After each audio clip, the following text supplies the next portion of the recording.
Bonjour à tous et bienvenue sur cette nouvelle vidéo sur LTSpice.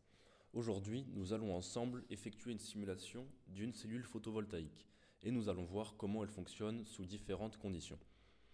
Pour commencer, il faut savoir qu'une cellule solaire utilise les propriétés électriques de la jonction PN, la diode si vous préférez. Nous allons commencer par simuler une cellule solaire sous obscurité et une cellule solaire idéale. Dans ce cas-là, une cellule fonctionne comme une diode en convention récepteur. Nous allons donc effectuer un montage avec une diode juste connectée à un générateur. Nous allons donc importer une diode de type 1N914 câblée avec un générateur de tension. Il faut ensuite programmer une simulation en balayage en tension pour observer le comportement de cette diode. Vous allez donc rentrer ces paramètres pour la simulation.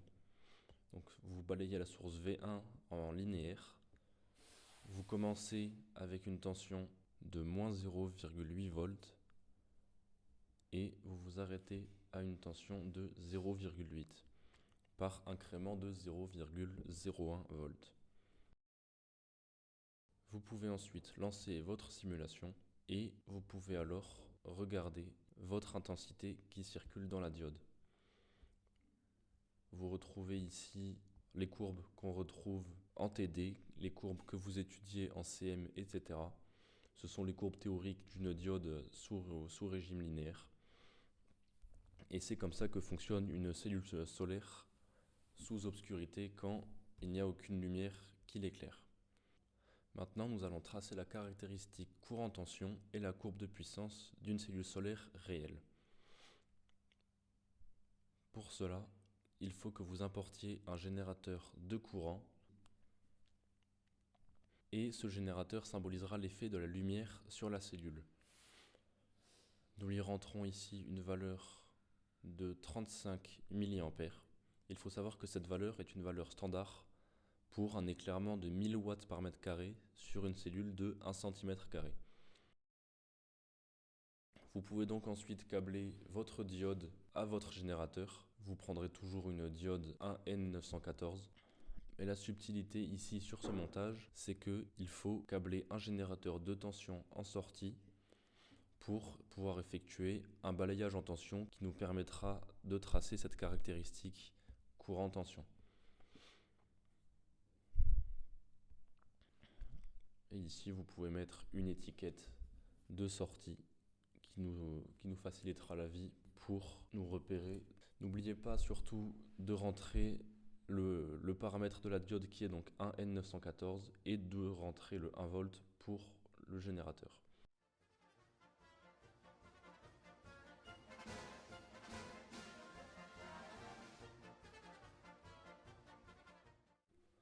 Vous pouvez ensuite visualiser votre courbe, votre caractéristique intensité courant. Vous pouvez ensuite visualiser votre caractéristique courant-tension pour cette diode sous éclairement.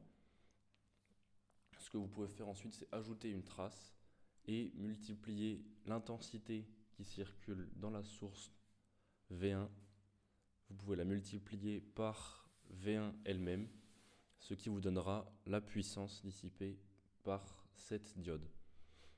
Et vous avez donc votre caractéristique courant-tension ainsi que votre courbe de puissance pour une diode avec un éclairement standard de 1000 watts par mètre carré. Cependant, une cellule réelle ne fonctionne pas exactement comme ceci. Vous allez donc rajouter deux résistances dans ce circuit qui vont symboliser les pertes. Donc vous refaites un montage normal comme les autres. Vous ajoutez votre générateur de courant ainsi que votre diode 1N914. Vous rentrez encore une fois 35 mA qui est, je rappelle, une valeur standard pour un éclairement normalisé. Vous pouvez câbler vos deux composants et nous allons ensuite rajouter les résistances.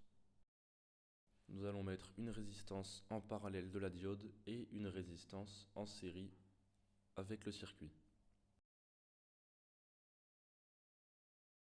Ici, vous mettez une étiquette en entrée in et une étiquette en sortie out parce que vous allez voir, nous allons créer un composant comme nous l'avons expliqué dans une vidéo précédente.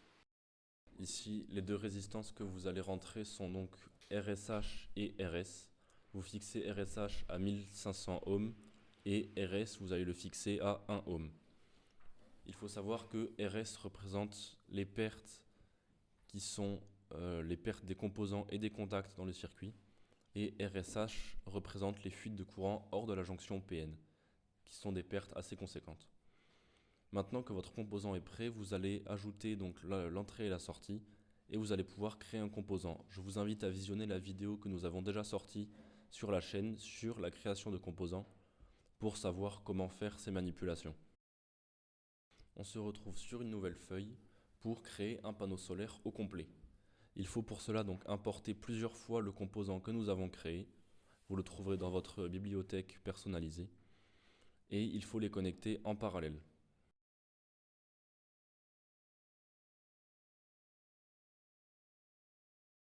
Comme tout à l'heure, vous allez ajouter un générateur de tension que vous allez pour l'instant fixer à 1 volt.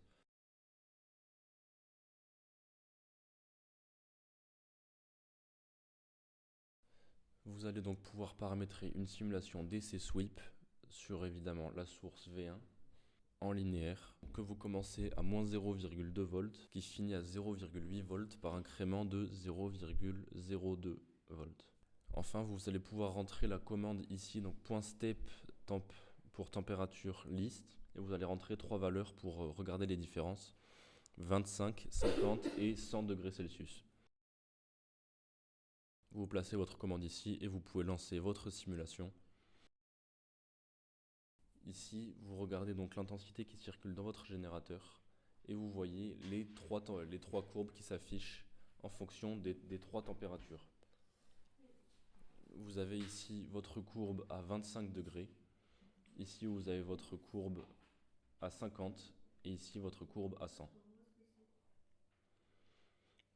Ici vous pouvez enfin afficher votre puissance en multipliant l'intensité par la tension qui circule dans le générateur et vous avez donc votre caractéristique pour les 3 températures.